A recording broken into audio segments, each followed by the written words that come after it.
If there was only one person doing hip-hop, then there would not be a culture. You know, it's about sharing it, and what better way to share it than with some young people that are really interested. When I finished my education, you know, it was time to go out into the real world and get a real job. Yeah. And I really didn't want to go to the real world and get a real job, so I started doing all these paint projects.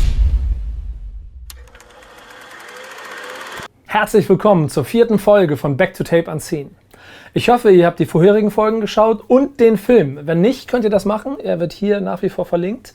Ich freue mich auf euer Feedback, denn es ist ein Herzensprojekt von mir und darum möchte ich euch in dieser Serie die Möglichkeit geben, noch ein bisschen mehr zu erfahren, noch ein bisschen mehr hinter die Kulissen zu gucken. Heute führt uns die Reise nach Kopenhagen. Der Gast war Lars Pedersen. Und zusammen mit seinem Freund und Kollegen Peter Skensved haben wir uns am größten Mural Europas getroffen. Dort haben wir natürlich über das Werk, aber auch über Hip-Hop-Kultur an sich gesprochen. Viel Spaß dabei. How was it for you to start with graffiti? I think it was a little bit different from for each of us, and I think that goes for all of the culture, that everybody have their own path into it. Yeah. For me, I just started seeing things on the street. I talked to two of my classmates. We thought, okay, let's get some paint and make a crew. Yeah. So that's what we did. Straight out doing some daytime piece in the center of Copenhagen, and from there on, yeah, it's been a long love. Yeah, really? Yeah. Was it awesome? Yeah, I mean, for me it was seeing it on the wall, starting to wonder where did it come from. Yeah. I used to see the comic book characters in the comic books, Yeah. but I couldn't understand why there was also a painting on the wall, because it was the same character, but it was definitely not commissioned. So then I started to realize there was some media about graffiti, and that was really what got me into it, that there was books and videos and films and magazines and stuff. And then I quickly realized that it was a big worldwide phenomenon, and I thought that was really interesting, that it was not only happening on the wall on my train line, Yeah. but it was happening on the walls and train lines all over the world. And I was really curious to go see it all over the world, to go to Germany, to go to New York, to go everywhere and see the different ways people were painting, and that it was a worldwide tradition that was being practiced. So that was how I got into it. The thing is also that I really like about hip hop is that now we have more in 4 different generations of hip hop fans, guys who live in hip hop, and it still survived because maybe here's an older guy like this one riding here with a younger guy. Is it right? This is a good example. This is one of the younger guys we took into our crew. Really talented, really active on the train lines, but we wanted him to be on the wall together with the 50-year-old guys, because we also have a lot of roles into it. So to have a few different generations meeting, learning from each other, you get a different energy from the young guys. Maybe you have some more history, or you have some different skills from the older guys. So I think it is this each one teach one thing, right? Would you say? Definitely, and that goes both a bit between old and young people, but also in different cultures. Yeah. When you travel, you pick up a little different way to do it, and if you bring that home, you take a little bit in and you make your own unique style. It's one of the strong points of hip-hop, I think, that, you know, no matter how good you are, you can always, you know, you're not better if you're not passing it on, you know. If you just keep it to yourself, what's the value, you know? So you have to either you teach everybody around you, like your audience or something, or you take in certain people and share your culture with, because if there was only one person doing hip-hop, then there would not be a culture. You know, it's about sharing it, and what better way to share it than with some young people that are really interested. You can pass on all your knowledge, all your tricks, all your knowledge, and then you can really see it grow even more when you pass it on to the next one. So for that, it's also very important to have an active scene in a city.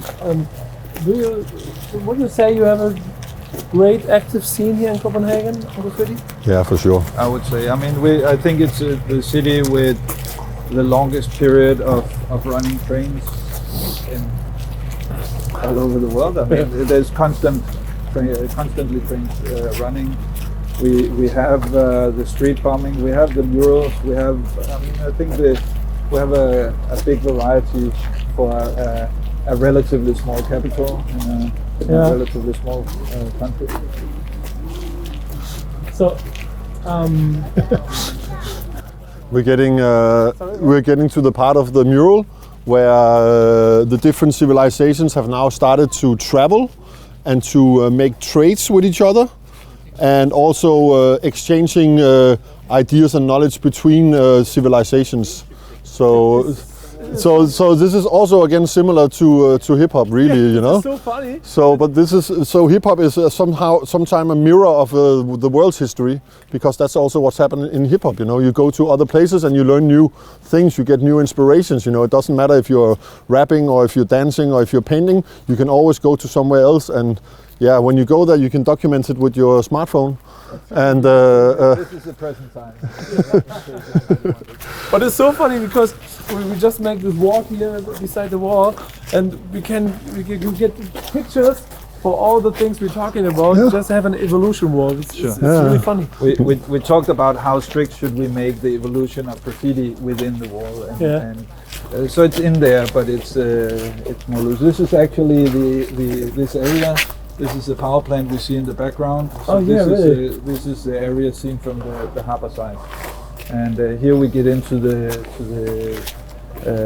age of ideas. So it's the idea society, and a lot of people talk about whether robots should be in the future, or surveillance, or technology. But I think it's right now. For me, it's the first time I heard about it, and it doesn't mean that also people from all other countries come here and want to see this because they're fan of graffiti. What do you say? yeah, definitely. So people come out here and have a look.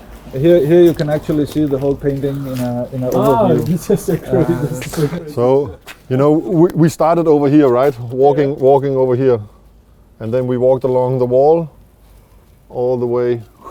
And so Now we're somewhere here. right now we had the red dot.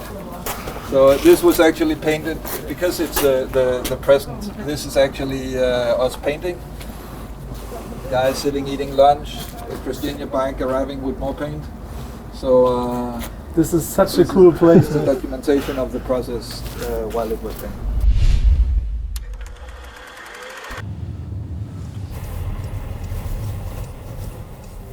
I also mentioned that for the Roskilde Festival, this really huge rock and pop festival here close to Copenhagen, you are also the guy who brought graffiti on that place, right?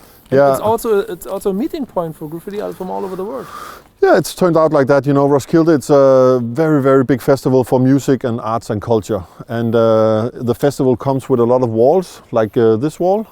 And when I went there as a young guy, I saw all the walls and I saw the potential and say, hey, we should really paint all these walls. And then when you look around and you see all the bands come from all over the world, you think, hey, maybe there should also be some painters that come from all over the world and paint the walls, you know. So I started to invite a few people from here and there, and next year a few more people came, and next year a few more people came. Last summer you came, you know, it's rings in the water. When you drop the first stone, the rings go bigger and bigger, and the same with networks. People come to Roskilde, they get new friends, and then they go visit each other here and there, and they all know each other from the festival. So let's talk about the thing, how it became a profession for them, how it became your business, because you're living of graffiti, right? I mean, when I finished my education, you know, it was time to go out into the real world and get a real job. Yeah. And I really didn't want to go to the real world and get a real job, so I started doing all these paint projects. You know, just people were asking me, "Hey, can you come and paint this?" Or we need some art here. And you know, one thing led to another. I started doing more and more of them. I started handing out a lot of these commissions to different people, getting more people involved, and again building the network in a professional way. One of the projects we ended up doing about 6 years ago was a piece of work we call the Horizon. Yeah. It's a really, really big tunnel, and it has a really big artwork on both sides with a special light installation on top. So I want to go show you. I want to go show you now that it's getting dark. could be really nice with the lighting and everything. So we should go check that out. It came about because there was an old Hall of Fame. Yeah. They had to close the Hall of Fame and make it into a nice area for a trash distribution center. People can come and hand in their old trash. Yeah. So they wanted something there to invite people in that was not so trashy. Ah, okay. So they wanted a really nice big painting. I'm gonna go show you now. Then we have to go Yeah, there. First of all, we have to enjoy the Yeah. wood, but then we go to this place because we have to. Yeah, hurry with the light. Yeah. Welcome to the north. We don't get that much sunlight here, you know. So yeah, we always have to hurry with the light. But I really like this. Yeah, enjoy the piece. Good. Really cool, really cool.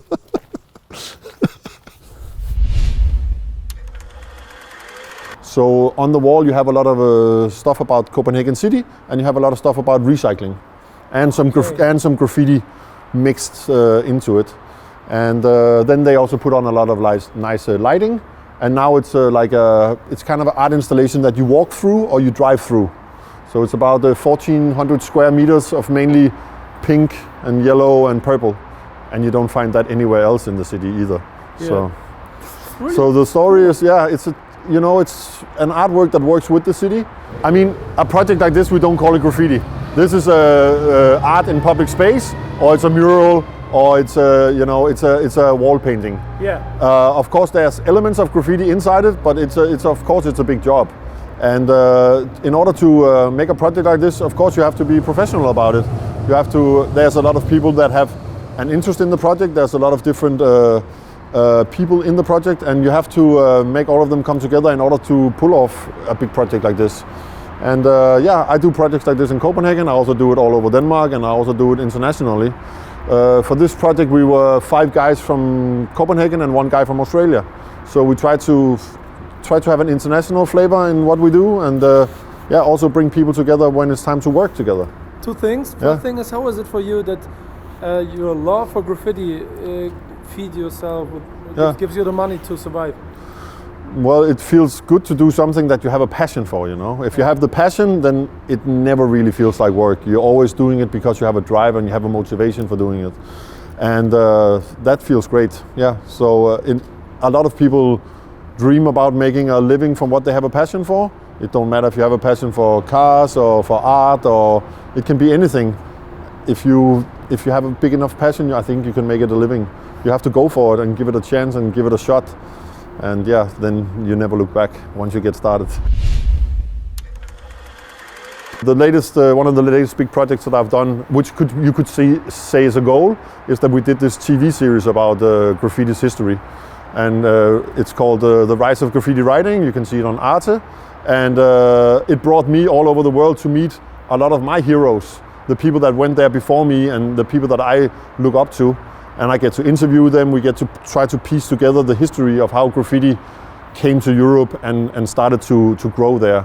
And with graffiti came also hip-hop in the European package, you know. Yeah. So our goal was definitely to learn from the masters and try to pass it on to the next guys, you know, and give everything more life. So definitely traveling, hip-hop, bringing people together, that's a good end. It's really a gift. So thank you. No problem.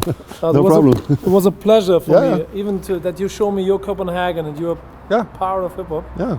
Come again, you know, in a few years we'll have some more big walls to show. Das war sie, die 4. Folge von Back to Tape Unseen. Ich hoffe, ihr hattet viel Spaß und macht wie ich bestimmt demnächst nochmal eine Reise nach Kopenhagen, um euch das Mural nochmal in Ruhe anzuschauen und ein bisschen über Graffiti nachzudenken. Denn diese Frage habe ich an euch. Wie steht ihr dazu? Ist Graffiti noch ein wichtiger Teil dieser Kultur? Ist Kommerzialisierung Fluch oder Segen dafür? Oder freut ihr euch jedes Mal, wenn ihr solche Sachen in der Stadt seht? Schreibt es in die Kommentare und dann sehen wir uns nächste Woche wieder bei einer neuen Folge von Back to Tape Unseen. Bis dann.